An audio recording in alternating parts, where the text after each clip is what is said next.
आज आपल्या भारताचे आदरणीय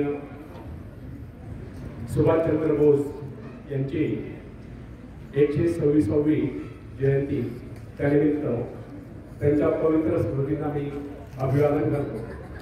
मी दत्तात्रय आहे, सेवानिवृत्त प्राचार्य, शासकीय औद्योगिक शिक्षण किंवा गव्हर्नमेंट ITI मध्ये प्राचार्य पदावरून मी सेवानिवृत्त झालेलो आहे। बेसिकली मी इलेक्ट्रिकल इंजिनियर आहे। सुरुवातीला 2 वर्ष कोणा जलविद्युत प्रकल्प आणि 1 वर्ष चंद्रपूर थर्मल पॉवर स्टेशनला विद्युत अभियंता म्हणून काम केलं। त्यानंतर 13 वर्ष गव्हर्नमेंट टेक्निकल कॉलेजला प्राध्यापक म्हणून काम केलं आणि नंतर 22 वर्ष प्राचार्य पदावर सेवा करून ऑगस्ट 19 सेवानिवृत्त झालो। आणि माझा एक छंद आहे, भारतीय युवकांना प्रेरणा देणारे विचार मी देत असतो। तर आज या ठिकाणी मी सफलता के शिखर पर या विषयावर बोलणार आहे। यदि आप स्वयं में अपने भाग्य का निर्माता बनना चाहते हैं और आपकी प्रबल इच्छा है कि आप सफलता बुलंदियों को छुए, तो इसके लिए सर्वप्रथम आपको अपना व्यवहार बदलना होगा। इसके लिए सबसे पहले आप अपने मन से घृणा, ईर्ष्या, द्वेष आदि विकारों को निकालकर बाहर करें, तब आप अपने भाग्य का स्वयं निर्माण करें। इस बात का विश्वास रखें कि सब कुछ आपके हाथ में है, क्योंकि आप ही तो अपने भाग्य का निर्माता है। फ्रेंड्स, मनुष्य एक ऐसा प्राणी है जिसे प्रकृति ने, निसर्ग ने सब कुछ दे रखा है।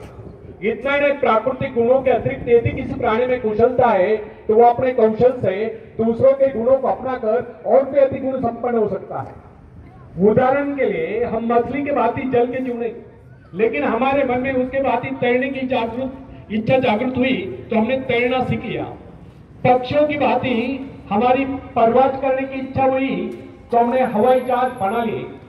इस प्रकार प्रकृति ने, निसर्ग ने मनुष्य को इस प्रकार बनाया है कि वो सब कुछ कर सकता है। अतः प्रकृति से प्राप्त सुविधा का लाभ हम स्वयं नहीं उठाते हैं। हम जैसा मूर्ख भला और कौन का। प्रकृति ने, निसर्ग ने हमें क्या नहीं दी, उसने हमें एक ऐसी शक्ति दी, बल्कि जादुई शक्ति दी है जिससे हम सब कुछ पा सकते हैं। हाँ, ये अलग बात है कि हम उस शक्ति को पहुंचा नहीं पा रहे। अरस्तु ने एक बार चौराहे पर खड़े होकर चिल्ला कर कहा था, इस दुनिया में सब कुछ है, जो चाहो सो पाओ, पर पहले अपने को उस योग्य बनाओ। अरस्तु ने कहा है, इस दुनिया में सब कुछ है, जो कर्महीन है वो कुछ नहीं पाता है। एक उक्ति भी है, कर्महीन पाओ नहीं। आपको क्या चाहिए इस पर विचार करें, फिर गंभीरतापूर्वक उसके लिए योजना बनाएं। योजना बनाकर उस पर अमल करें, बराबर प्रयत्नशील रहे। एक दिन आप अपनी इच्छा पूर्ति करके रहोगे, एक दिन आपको सफलता अवश्य मिलेगी।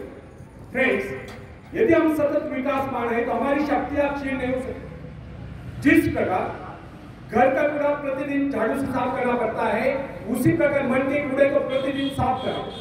निरंतर नए विचार, आगे बढ़ने के विचार, प्रगति के विचार, उन्नति के विचार मन में लाए, तब शक्तियों को क्षीण करने की क्रिया स्वयं समाप्त हो जाए। हमारे मन तथा शरीर में निरंतर विकास की क्रिया जारी रहना स्वाभाविक है। इसमें बाधा तब पड़ती है जब दूषित विचार हमारे मन पर आक्रमण करते हैं। मन पर दूषित विचारों का आक्रमण तभी होता है जब हमारे मन में खालीपन होता है। जब तक हम अपने मन में विकास के विचार रखते हैं, तब तक अवनति के विचार आ सकते हैं। प्रगति के विचार है तो अवनति के विचार आ सकते हैं। मन को नवीन तथा तरोताजा करने के अनेक उपाय हैं। इस विषय में हम सबके भिन्न भिन्न अनुभव हो सकते हैं। हम देखते हैं कई बार हमारे मन में दुख और निराशा की छाया आश्चर्यजनक रूप से लुप्त हो जाती है। दुख के घिर आए बादल हट जाते हैं, उनके स्थान पर हर्ष की धूप खिल उठते। कम से कम कुछ समय के लिए जीवन के प्रति हमारा दृष्टिकोण बदल जाता है। कई बार हम अनुत्साहित और निराश हो जाते हैं और अकस्मात कोई शुभ समाचार आ जाता है और हमारा हृदय हर्ष से गदगद उठता है। अथवा कोई असहृदय व्यक्ति आ जाता है, वो हमारी मनस्थिति में पूर्णतया परिवर्तन ला देता है। या कोई परम प्रिय मित्र आकर सारा वातावरण ही बदल जाता है।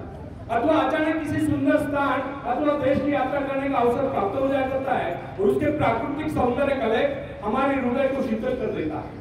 किसी भी ऐसे स्थान की यात्रा करनी पड़ती है जिसकी हमारे मन में सदा से इच्छा नहीं, और वहां से सौंदर्य के कारण हमारे विचारों में परिवर्तन आ जाता है और हम प्रसन्नता से विभोर हो जाते हैं। फ्रेंड्स, कुछ लोगों को यह कहना है कि मन बाहरी प्रभाव को ग्रहण करने करने में असमर्थ है, उसकी स्थिति में विशेष परिवर्तन नहीं किया जा सकता। उसके हर्ष विषाद की सीमाओं का निदान भाग्य द्वारा होता है और हम केवल इतना ही कर सकते हैं कि इसे विचारों का हर्ष देकर चकमा